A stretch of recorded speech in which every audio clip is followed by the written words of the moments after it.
오늘 본문은 사무엘상 24장 전체를 배경으로 하므로 1절로 10절을 읽고 16절로 마지막 절을 읽도록 하겠습니다. 먼저 24장 1절에서 10절 말씀을 교독하겠습니다.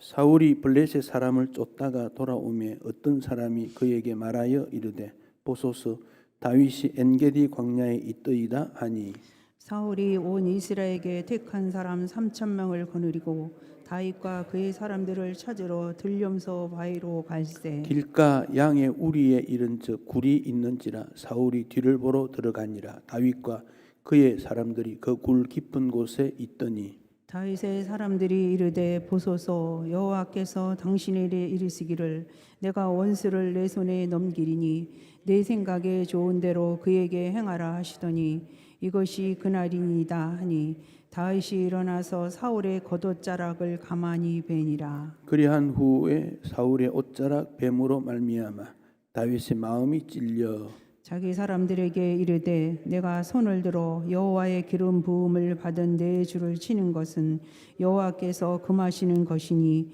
그는 여호와의 기름 부음 받은 자가 됨이니라 하고 다윗이 이 말로 자기 사람들을 금하여 사울을 해하지 못하게 하니라.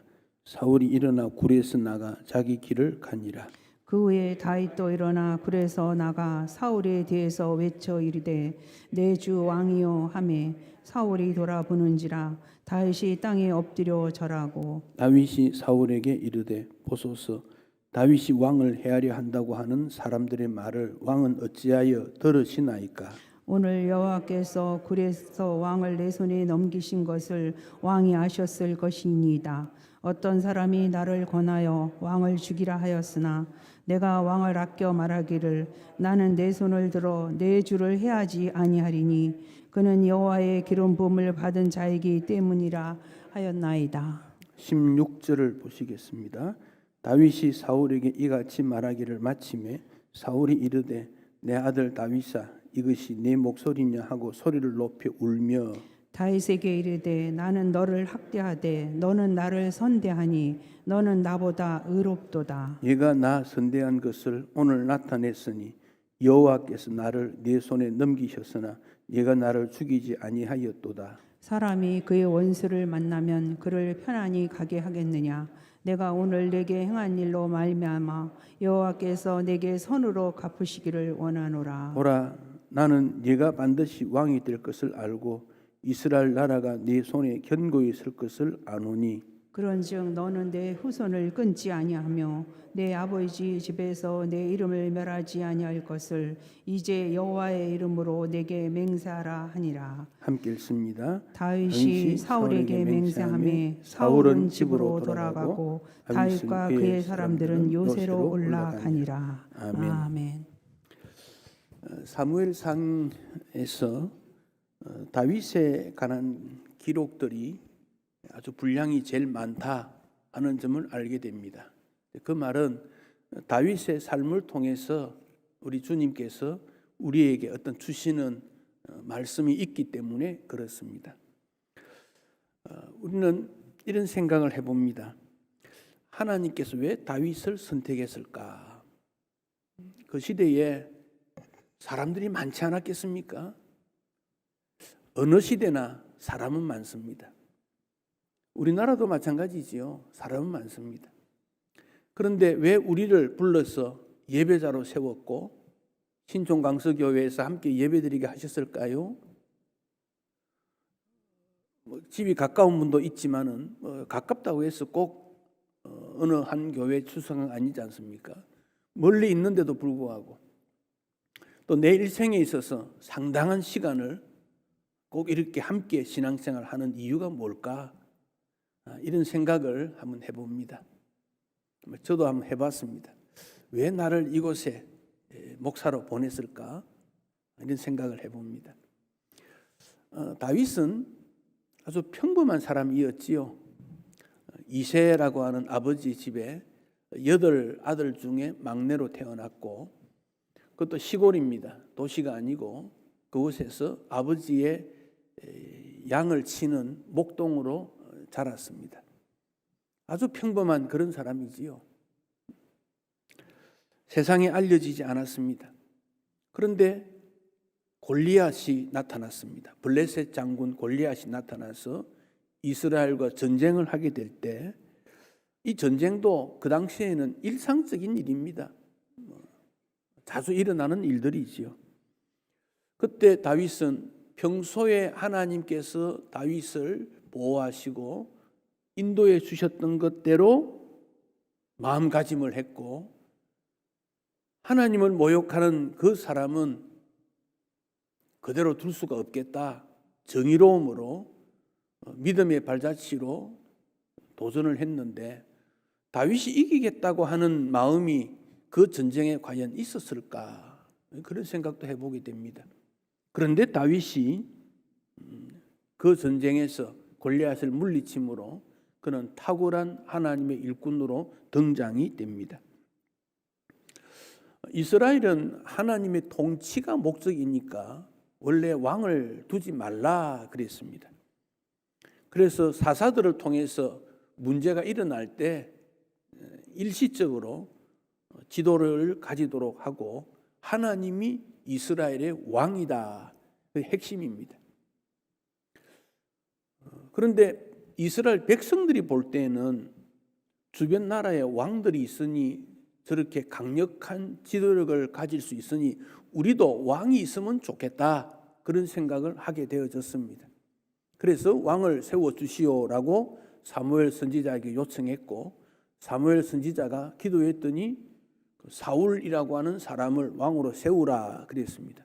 사울을 왕으로 세운 것은 사무엘 선지자의 뜻이 아니고 백성의 뜻도 아니고 하나님께서 세운 겁니다. 그러니까 사울을 기름 부음을 받았지 않습니까? 그런데 기름 부음을 받은 그 사울이 왜 다윗처럼 믿음 있게 하나님 우선석으로 백성들을 사랑하고 하나님을 두려워하며 그 왕의 역할을 하지 못했을까? 그 점과 반대로 평범한 다윗이 사울을 패하시고 다윗을 세운 그 이유는 무엇일까? 그 점이 사무엘 상에서 나타난 핵심적 메시지입니다. 오늘 이 땅에 유능하고 능력 있고 뛰어난 사람이 참 많은 것 같이 보입니다만은 하나님 앞에서 볼 때는 모두가 죄인이지요. 로마서에 있는 대로 모든 사람이 죄를 범하였음에 하나님의 영광에 이르지 못하였다 그랬습니다. 그러니까 우리가 볼 때는 저 사람은 참 능력이 있어, 저 사람은 지식이 많아, 저 사람은 부유해, 판단력이 높아라고 말하지만은 하나님께서 보실 때는 별로 그렇게 인정하는 거 아닙니다. 다 죄인입니다. 그런 가운데 예수님 믿고 은혜 가운데 살아가는, 그래서 우리를 하나님께서는 천하보다 귀하다 그렇게 말씀을 하세요. 세상 사람들이 우리를 존귀하다 그렇게 말하지 않는다 할지라도 관여치 마십시오. 왜? 하나님께서 나를 천하보다 귀한 예수님의 생명을 주고 우리를 핏값으로 샀으니 여러분은 귀한 존재고 가치롭고 천국 백성이요 이 땅에 하나님의 백성으로 대표성을 띠고 살아가는 존재입니다. 얼마나 귀한지 모르겠습니다. 가데스 바네아에서 모세가 12정탐꾼을 가나안 땅에 보냈습니다. 그 12명 중에 여호수아와 갈렙이 포함되어 있었습니다. 가나안 땅을 살펴보라 그랬더니 40일 동안 전체를 보고 돌아와서 보고를 했지요. 10명의 정탐꾼은 가나안 사람들은 모두 거인이더라. 체격이 크고 힘이 있고 우리는 감당할 수 없는 그들의 먹잇감밖에 되지 않겠더라. 우리는 메뚜기 같더라. 그렇게 보고합니다. 그러자 백성들이 울며 애굽에 무덤이 없어서 우리를 불러내었느냐 밤새도록 통곡을 했지요. 이스라엘 백성들이 애굽에서 나왔을 때는 의기양양했는데 광야 생활하며 힘드니까 하나님이 가나안 땅으로 가게 했으니 정탐꾼을 보내었는데 그것을 보니까 불가능하다라는 보고였으니 돌아갈 수도 없고 광야에 더 이상 있을 수도 없고 탄식할 일이었지요. 그러나 여호수아와 갈렙은 무슨 소리냐? 그들은 우리의 밥이다. 그렇게 말했지요. 그 하나님께서 다 똑똑한 12명의 정탐꾼 중에 왜 여호수아와 갈렙 그들의 보고를 들으셨을까? 관점이 다른 거지요. 뿐만 아니라 그들의 영성이 다른 거지요. 다윗이 여호수아와 갈렙의 그 정신을 이어받았어. 어린 다윗입니다. 소년입니다. 소년 중에서는 조금 나이가 들은 청년 초기이지요. 그가 골리앗을 보았을 때 여호수아 갈렙 그 믿음이 이어서 골리앗 외형적으로는 아주 강하고 외형적으로는 감당할 수 없는 그런 존재이지만은 그러나 하나님 앞에서 볼 때는 아무도 아닌 거다.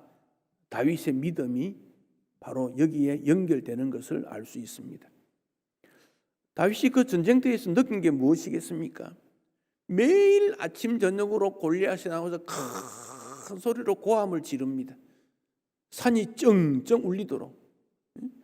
밑에 계곡이고 산과 산 사이에 군사들이 섰으니 상대방에서 고함을 지르면 이쪽에서 다 들립니다. 조용한 곳에 그 병사들이 침묵 가운데 있을 때 한 사람이 와서 고함을 지르면 이 이스라엘 군사들은 그만 어쩔 줄 모르고 두려워서 긴장감을 가지요. 또 들어보니까 사울 왕이 말합니다. 이 골리앗을 물리치면 많은 재물을 주겠다. 내 딸을 아내로 주겠다. 세금도 면해주겠다. 막 사울이 막 그런 말을 합니다. 다윗은 또한 엘리압 형이 너 왜 왔니? 여기가 놀이터인 줄 아니? 왜 왔니? 막 그러면서 책망을 합니다. 다윗은 그 전쟁터에서 이런 현장에서 왜 하나님의 음성을 듣거나 하나님의 말씀에 관심을 가지거나 하나님의 뜻이 무엇일까에 대한 것은 전혀 일어나지 않을까? 거기에 다윗은 의문을 가지게 되는 겁니다. 우리가 긴급할 때가 있습니다. 위험할 때가 있습니다. 고통스러울 때 있습니다. 그럴 때 어떻게 해야 됩니까? 주님을 불러야지. 주님.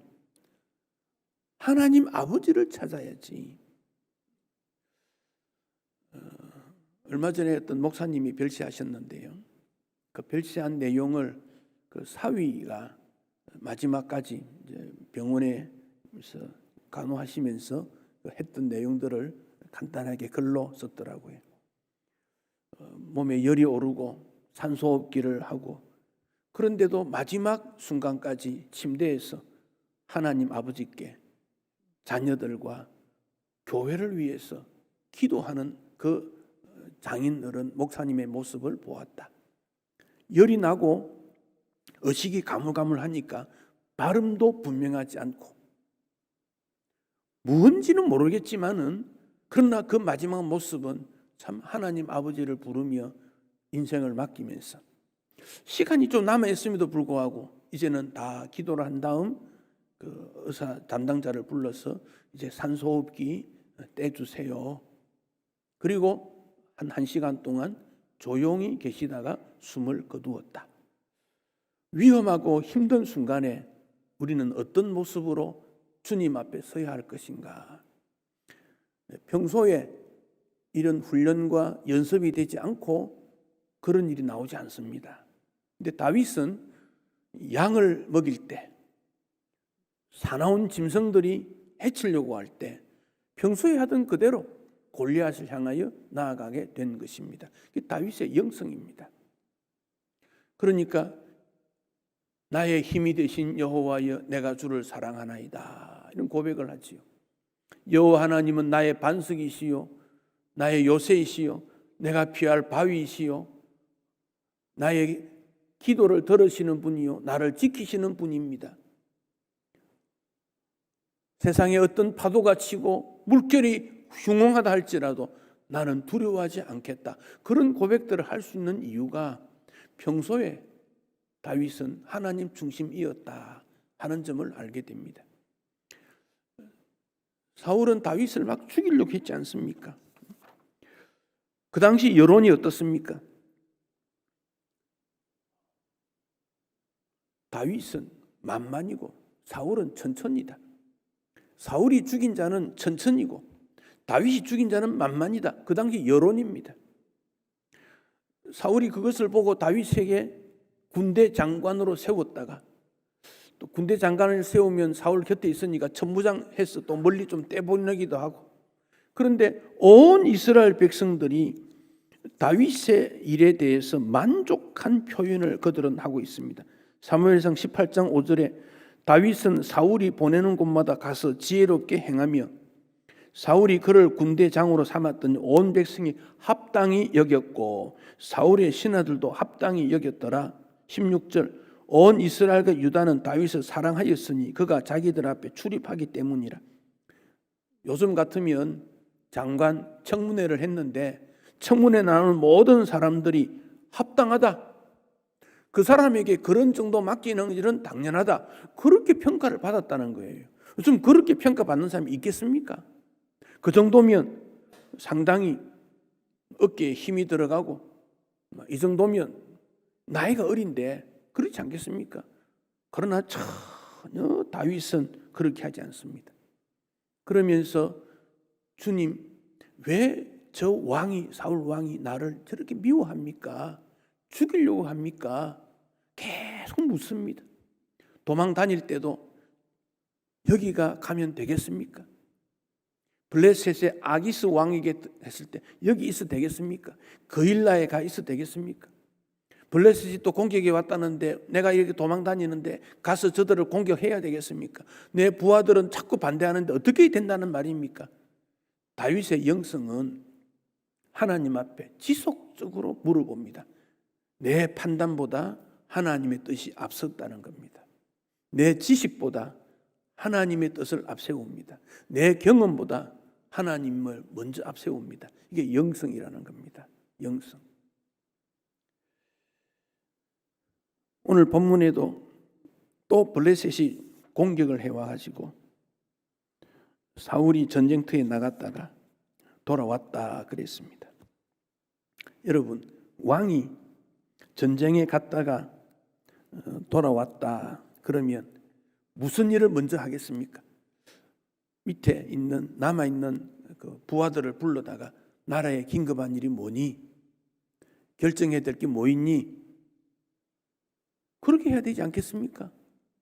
전쟁에 나갔다가 상당한 시간을 보내고 돌아왔으면 또 정치적인 해야 될 일이 많지 않겠습니까? 그런데 돌아오니까 어떤 사람이 말합니다. 다윗이 엔게디 광야에 있습니다. 그래? 3,000명 데리고 또 갑니다. 사울은 왜 그랬습니까? 다윗을 제거해야 되겠다라고 생각한 겁니다. 사울도 하나님이 세운 사람 아닙니까? 왕으로. 참 안타까워요. 하나님이 세운 종들 가운데, 일꾼들 가운데 하나님이 세운 그들이 무슨 일을 해야 될까? 그 점을 생각해야 되는데 자기 위치 때문에, 자기 인기 때문에, 자기 명예 때문에 거기에만 관심을 두고 있는 거예요. 사울이 아말렉하고 전쟁을 했지요. 아말렉은 대대로 싸워야 된다고 하는 그 신명기에 있는 말씀대로 싸워야 된다 그랬을 때 전쟁에 갔지요. 그래서 왕이든 사람들이든 짐승이든 진멸해야 된다 그랬더니 양들을 남겨둔 거 아닙니까? 그래서 사무엘 선지자에게 책망을 들었지요. 그랬더니 뭐라고 합니까? 백성들 때문에 뭡니까? 핑계했습니다. 핑계. 그때 아이고 제가 잘못했습니다. 회개했으면 얼마나 좋았을까요? 근데 핑계합니다. 백성들 때문에 그랬다고. 제사하려고 그랬다고. 거룩한 하나님 앞에 제사 드리는 것을 왜 거기다가 갖다 붙입니까? 그리고 사무엘이 그 말하고 당신이 하나님 말씀 어겼으니 이제 하나님이 너를 버릴 거야. 가는데 사무엘이 가는데 옷자락을 잡았어요. 옷이 찢어졌어요. 사무엘상 15장에 보면. 그러니까 사무엘이 뭐라고 합니까? 이 옷이 찢어지는 것처럼 너의 있는 소유 모든 것이 찢어지는, 나누어져서 다른 사람에게 주게 되는 일이 이렇게 될 거다 하는 말을 합니다. 우리가 일상적으로 이루어지는 일 가운데 하나님이 왜 이런 일을 나에게 일어나게 했지? 이 생각을 해야 돼요. 왜 이런 일이 일어났지? 옷자락이 찢어진 것처럼 이스라엘이 나누어지게 된다 그랬습니다. 엔게디 광야 굴 속에 다윗이 숨어 있을 때 사울이 다윗을 잡으러 갔다가 뒤가 급해서 그 굴 속에 들어갔지요. 왜 그때 배가 아프고 용변을 보게 하는 일이 일어났을까요? 그리고 다윗이 있는 굴에 왜 갔을까요? 그 우연히 결코 아니라는 겁니다. 거기는 양의 우리니까 양들이 많이 출입을 했으니까 아마 비가 오고 바람이 되면 거기 와서 잠을 자고 했겠지요. 다윗과 군사들이 굴 속에 들어가 있어도 양의 발자국도 때문에 발견되지 않았던 것 같아요. 그래서 사울이 부하들을 좀 두고 그 안에 들어간 거지요. 겉옷을 벗어서 옆에 두고 조금 떨어진 곳에 그렇게 해서 용변을 받는 것 같아요. 근데 안에서는 다윗이 있지 않습니까? 부하들이 기회다, 사울을 죽이는 기회다, 죽이라고. 다윗 찬스, 하나님이 주신 기회 아닙니까? 다윗은 안 된다고. 그리고는 가까이 가서 옷자락을 베었다. 4절 뒷부분, 사울의 겉옷자락을 가만히 베었다. 여러분, 사무엘 선지자의 옷이 찢어진 것, 겉옷자락이 찢어진 것, 여기 사울이 겉옷자락을 베어 찢어진 것, 이게 다 연관이 있는 겁니다. 여기 겉옷자락을 베었다는 이 베었다는 단어는 남자들이 할례를 할 때 표피를 베었다는 것 똑같은 단어입니다. 그 벤다는 말은 구별시키는 거 아닙니까? 구별시키는 거. 다윗도 이 일이 뭔지 몰랐을 거예요. 근데 사울은 이때 이게 무슨 일인지 의미를 알아야 되는데 무감각했다는 겁니다. 그리고 밖에 나왔지 않습니까? 다윗도 따라 나왔지요. 엎드려 절을 했습니다. 내 주 왕이여. 다윗은 사울을 왕위로 그대로 인정해 줍니다. 엎드려 절합니다. 신하로서의 태도를 다 갖추었습니다. 그리고는 왜 사람들 말을 따라갑니까? 하나님께서 왕을 내 손에 넘기신 것, 이제 이 옷자락을 찐 거 보고 알지 않습니까? 그렇지만 여호와의 기름 부음 받은 자를 어떻게 내가 해치겠습니까?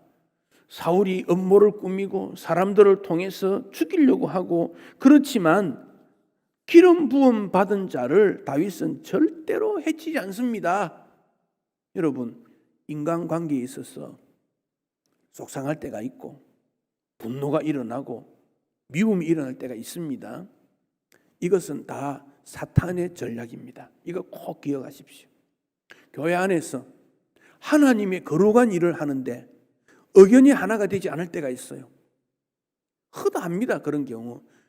의견이 하나 되지 않는 건 당연하지요. 왜? 생각이 다르고 관점이 다르고 책임감의 무게가 다르니까.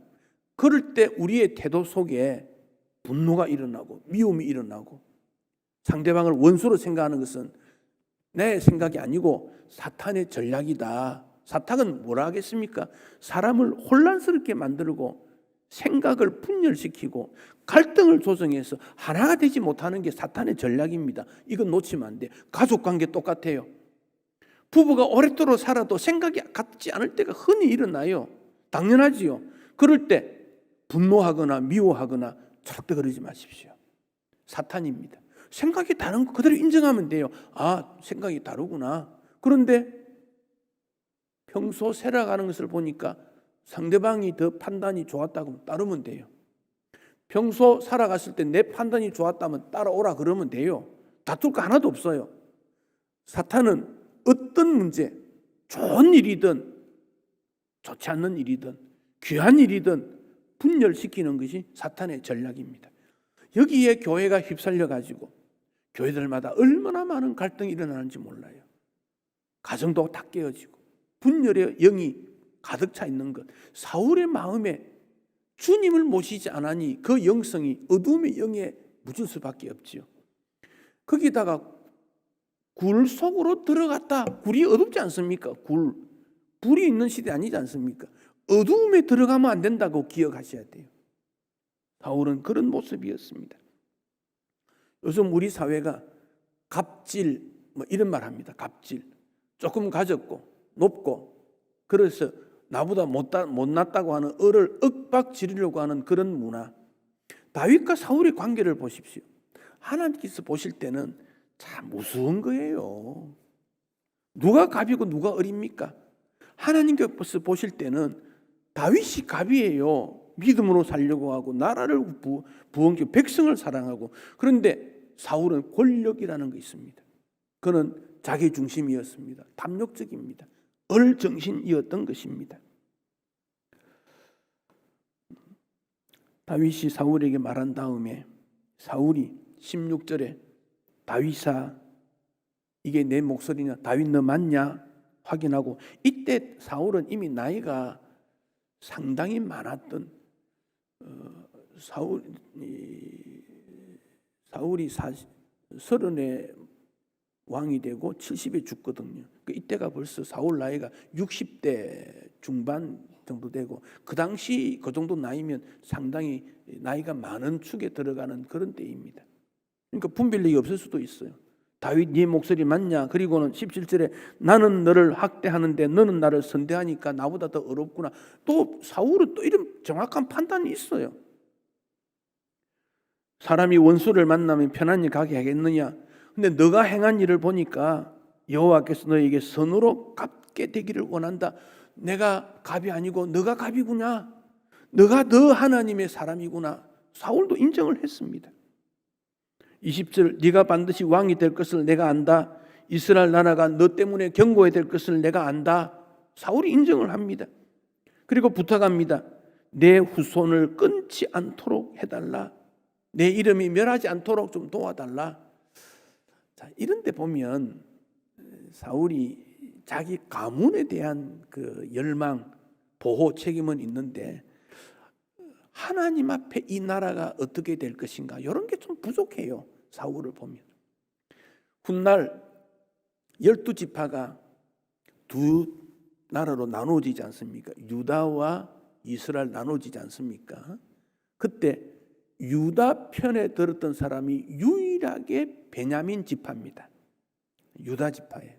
그 베냐민 지파 누굽니까? 사울 후손 아닙니까? 사울이 결국 이렇게 해서 무너지고 다윗이 왕으로 되었지만은 사울의 후손들이 판단해 볼 때는 다윗이 옳았다는 거예요. 그러니까 12지파 갈등이 있을 때 유다 지파 편에 베냐민이 협조를 해서 유다와 베냐민이 합해서 유다 나라가 이루어지고 나머지 10지파가 이스라엘 된 거예요. 그 역사라는 거 보면 참 이해하기도 어렵고 언제든지 바뀔 수 있다. 그 점 알 수 있습니다. 그 유다 가문은 어떻게 생겼습니까? 야곱의 12아들 중에 유다가 5번째 아닙니까? 근데 유다 아들 3명의 문제가 있어서 유다하고 며느리하고 관계를 통해 행계 그 후손 아닙니까? 요즘 같으면 손가락질 받을 일이지요. 근데 그 내용이 마태복음 1장 족보에 나오지 않습니까? 그러니까 인간의 역사는 이렇습니다. 그런데 하나님께서는요, 그 어둠의 역사를 뚫고 하나님의 역사가 이끌어가는 놀라운 역사입니다. 그러니까 우리가 뭘 봅니까? 우리의 영성이라는 것은 이럴 때 주님이 어떻게 행동하고 어떻게 판단하고 어떻게 주님을 닮아야 될 것인가, 이게 영성이라는 거예요. 그게 다윗의 영성이지요. 사무엘서가 우리에게 주는 것은 이런 다윗을 그 마음과 행동을 본받아야 된다. 사울 아니다, 다윗이다. 이제 우리가 주님 앞에서 겸손과 낮은 모습에서 어떻게 주님을 섬겨야 될 것인가 기억해 주셔야 됩니다. 믿음의 사람은 반드시 하나님 따르는 거다. 믿음의 사람은 착하게 사는 거다. 나에게 주어진 이웃 돌보는 역할이 있다. 상대방을 존중히 여겨야 된다. 원수 같은 사람이 있을지라도 분노하지 말고 하나님 앞에 맡기고 주님이 거기에서도 뜻이 있을 거다 판단하면 반드시 주님께서는 선한 열매를 맺도록 해 주십니다. 믿음 생활이 복잡하지 않습니다. 단순합니다. 믿음으로 살고 겸손하게 살고 나의 모든 것을 맡기고,